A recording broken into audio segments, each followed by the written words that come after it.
Dance کر رہی تھی، تو وہ ویڈیو جو ہے اس کو شیئر کر کے انہوں نے غلیظ اور گھٹیا زبان استعمال کی۔ ناظرین ڈیفینیٹلی نہیں ہونی چاہیے اس طرح کی، خواتین کا احترام کیا جانا چاہیے۔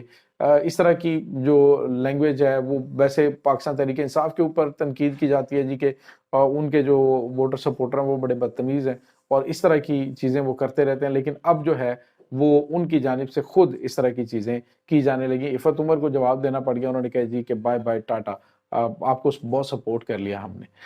اب ناظرین ایک اور جو بڑی خبر ہے وہ ہے وزیر اعظم شہباز شریف صاحب کے حوالے سے۔ ہم نے آپ کو بتایا تھا جو پریویس ولاگ ہے اس میں کہ انہوں نے ایک اقتصادی رابطہ کمیٹی جو ہے وہ بنائی تھی، اور اس میں انہوں نے جو وزیر خزانہ ہیں جو اورنگزیب صاحب ہیں ان کو سائیڈ لائن کرنے کی کوشش کی تھی۔ انہوں نے 22 مارچ کو ایک کمیٹی بنائی اور اس کمیٹی کے اندر انہوں نے خود کو اپنا اس کمیٹی کے سربراہ بنایا۔ اس کے بعد انہوں نے اس میں کمیٹی کا ممبر اسحاق ڈار کو بھی بنا دیا، لیکن ناظرین اس کے بعد پھر جو ہے وہ تنقید کافی زیادہ ہوئی، تو تنقید جو ہے وہ آس پاس کی تو خیر وہ کیئر ہی نہیں کرتے، تو ان کو تنقید کا سامنا پھر وہاں سے کرنا پڑا جہاں سے جب تنقید ہوتی ہے تو پھر اس کے ساتھ جو ہے وہ طبیعت بھی صاف ہوتی ہے، تو وہاں سے یقینی طور پہ کوئی آئی ڈونٹ نو کہ آیا یا نہیں، لیکن یقینی طور پہ وہیں سے کچھ آیا ہوگا۔ تو اس کے بعد شہباز شریف صاحب نے ناظرین کیا کیا کہ اس اقتصادی رابطہ کمیٹی کو ہی دوبارہ سے تشکیل دیا۔ تشکیل دے کے انہوں نے کیا کیا کہ بہت رسوا ہو کر تیری محفل سے ہم نکلے، تو اس میں خود بھی اس کمیٹی سے نکال دیا گیا انہیں، اور اس کے بعد اسحاق ڈار صاحب کو بھی وہاں سے فارغ کر دیا گیا۔ تو ناظرین آپ اندازہ لگائیے کہ جو حکومت آپ اندازہ لگائیں کہ وزیر اعظم ہے پاکستان کے، ایک کمیٹی کے اندر انہوں نے اپنی سربراہی کے اندر وہ کمیٹی بنائی، اسحاق ڈار صاحب کو ڈالا، پھر جو ہے وہ یو ٹرن لے کے اس کو جو ہے وہ فوری طور پہ ختم کر دیا۔ سوال یہ پیدا ہوتا ہے کہ اس طرح کی مطلب لولی لنگڑی سی گورنمنٹ کی جس میں وزیر اعظم ایک فیصلہ کرے گا تو اس کے بعد اگلے ہی 24 گھنٹوں میں اسے یو ٹرن لینا پڑ جائے گا، تو میرے خیال میں اس طرح کی گورنمنٹ کے اوپر تھوکنا چاہیے، لیکن کیا کریں کہ بہرحال کر رہے ہیں گورنمنٹ۔ اور ناظرین یہاں پہ آپ کو ایک اور بات میں بتا دوں، محسن نقوی صاحب کے جو پسندیدہ آفیسرز تھے جن کو لگانے کے حوالے سے انہوں نے شہباز شریف صاحب نے فائل کو روکا تھا، اب وہ آفیسر بھی لگیں گے، محسن نقوی صاحب کی مرضی کے لگیں گے، اور وہ سارے کے سارے وہاں پہ اسلام آباد کے اندر اپنا پرفارم کریں گے، اور جو میاں صاحب ہیں وہ کچھ بھی نہیں کر پائیں گے۔ اس سے پہلے آپ کو بتایا کہ وارسا کا چیئرمین انہوں نے لگایا تھا تو پیپلز پارٹی نے شور مچایا، تو اگلے دن انہوں نے یو ٹرن لے لیا۔ تو ایک وزیر اعظم ہے تو آپ کی کم از کم کوئی کریڈیبلٹی تو ہونی چاہیے، آپ کے اندر کوئی پاور ہونی چاہیے آپ کے پاس۔ اگر اس طرح کی گورنمنٹ کرنی ہوتی ہے تو میرے خیال میں تو اس طرح کی گورنمنٹ کا فائدہ کوئی نہیں ہے۔ اب جو ہے وہ ناظرین نجم سیٹھی نے ایک سٹیٹمنٹ دی ہے، نجم سیٹھی نے کہا جی کہ نواز شریف صاحب کو میسج دیا گیا ہے کہ آرام سے بیٹھ جائیں اور شہباز شریف کی گورنمنٹ کے اندر انٹرفیئر نہ کریں، اور وہ پھر اچھے بچوں کی طرح بیٹھ گئے ہیں۔ انہوں نے کہا جی کہ یہ معاملات جو ہے وہ نہیں چلنے والے، زیادہ دیر یہ چلنے والا نہیں ہے یہ پیریڈ۔ تو ناظرین مجھے تو وہی گانا آ گیا، ہائے نہیں میرا بالم ہے بڑا ظالم، مینوں کدی کدی کردا ہے پیار نہیں تے ماردا ہے چھمکاں دی مار۔ تو یہ جو چھمکاں دی مار ہے نا بات بات پہ، یہ ویسے اچھی نہیں ہوتی، تو اس سے بندہ جو ہے وہ بعض اوقات باغی بھی ہو جاتا ہے، لیکن باغی ہونے کے لیے بھی بندے کے اندر کرج ہونی چاہیے ناظرین۔ اب پتہ چلا ہے کہ جو مینڈیٹ نہیں ہوتا تو پھر اس طرح کی جو جمہوری گورنمنٹ ہے وہاں پہ پھر کس طرح کے فیصلے کرنے پڑتے ہیں۔ کوئی بھی آپ فیصلہ کر لیں وہ آپ کا اپنا نہیں ہوتا، بلکہ وہ کہیں سے حکم آتا ہے اور پھر حکم کی بجا آوری ہوتی ہے۔ تو یہ ناظرین اس وقت وزیر اعظم صاحب کے ساتھ چل رہا ہے، بہرحال ان کے لیے بیسٹ وشز ہیں اور ان کے لیے دعائیں ہیں ہماری۔ دوسری جانب ناظرین اسحاق ڈار صاحب نے بات کی ہے کہ جی جو تاجر ہیں پاکستان کے وہ چاہتے ہیں کہ ہندوستان کے ساتھ ٹریڈ کی جائے۔ تو ناظرین میں کہتا ہوں کہ جو سیاست کا ایسا میدان ہے کہ جس میں بندے کو تھوکنا پڑتا ہے پھر اس کے بعد چاٹنا پڑتا ہے۔ اب یہی بات جو ہے عمران خان نے کہی تھی کہ ہندوستان کے ساتھ ٹریڈ کی جانی چاہیے، تو تحریک یہ جو نون لیگ ہے انہوں نے کہا تھا مودی کو جو یار ہے غدار ہے غدار ہے، اور اس کے بعد جو ہے وہ معاملہ پوسٹ پون ہو گیا، آج پھر وہی کام جو ہے وہ خود کہہ رہے ہیں۔ تو ناظرین اس میں کوئی حرج نہیں ہے۔ آپ دیکھیں کہ جتنے بھی ممالک ہیں وہ اپنے ہمسایوں کے ساتھ ٹریڈ کرتے ہیں۔ چائنا جو ہے وہ بھارت کے ساتھ ٹریڈ کرتا ہے، گلوان کی وادی کا جو کنفلکٹ ان کے ساتھ تھا، جھگڑا بنا تھا پچھلے سال، اور ناظرین اس میں کافی بڑھ گیا تھا معاملہ، لیکن اس کے باوجود ایک سال کے اندر تقریباً 100 ارب ڈالر کی ٹریڈ کی تھی بھارت کے ساتھ چائنا نے۔ تو چائنا کر رہا ہے، اس کے بعد افغانستان ہے، ایران ہے، تو پاکستان کے جو ہمسایہ ممالک ہیں اس کے ساتھ پاکستان کو ٹریڈ کرنی چاہیے.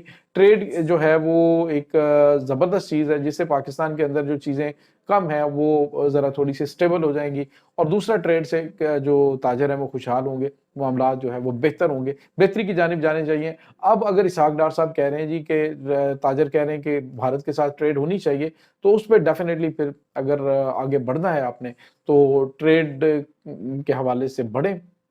باقی رہی بات کے مسائل کے حوالے سے, تو مسائل بہت سارے ہوتے ہیں. اب سعودی عرب اور ایران کے کتنے تعلقات خراب تھے, اب انہوں نے اسلحے کی ڈیل بھی آپس میں کر لی ہے. تو یہ جو معاملات ہیں ان کو اور طرح سے ذرا دیکھنا چاہیے. پاکستانی قوم جو ہے وہ بڑی جذباتی سی قوم ہے, بعض اوقات بڑی جذباتیت والے باتیں جو ہے وہ کرنا شروع کر دیتی ہے. تو رہی بات کشمیر کے حوالے سے, تو کشمیر کو وہ ہم لاکھ شور مچاتے رہے, کشمیر کا معاملہ وہ ہڑپ کر چکے ہیں, اور پوری دنیا اقوام متحدہ جو ہے بے بس ہے, امریکہ بے بس ہے. رہی بات ہماری, تو ہمارے اندر کتنی کیپیسٹی ہے, ہم پہلے آلریڈی کتنے محاذوں کے اوپر الجھے ہوئے ہیں. تو یہ چیزیں جو ہیں وہ بہرحال یہ کتابی باتیں اب رہ گئی ہیں.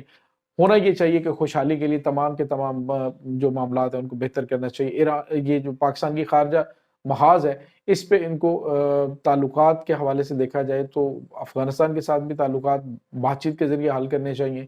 جنگ کسی مسئلے کا حل نہیں ہوتی, لڑائیاں کسی مسئلے کا حل نہیں ہوتی. اگر کسی نے کوئی در اندازی کی تو پاکستان نے اس کو دگنی طاقت سے جواب دیا ہے, اور اس کے بعد اس کی طبیعت بھی صاف کی, بعد میں پھر بات چیت کے ذریعے مسائل ہی ہمیشہ حل ہوتے ہیں. تو ناظرین یہ اس وقت تازہ ترین اپڈیٹ ہے. اس تمام صورتحال کے بارے میں آپ کا کیا کہنا ہے؟ کمنٹ سیکشن میں اپنے خیالات کا اظہار ضرور کیجیے گا. انشاءاللہ ملتے ہیں ایک نئی ویڈیو میں, تب تک کے لیے اپنا بہت سارا خیال رکھیے گا. اللہ حافظ.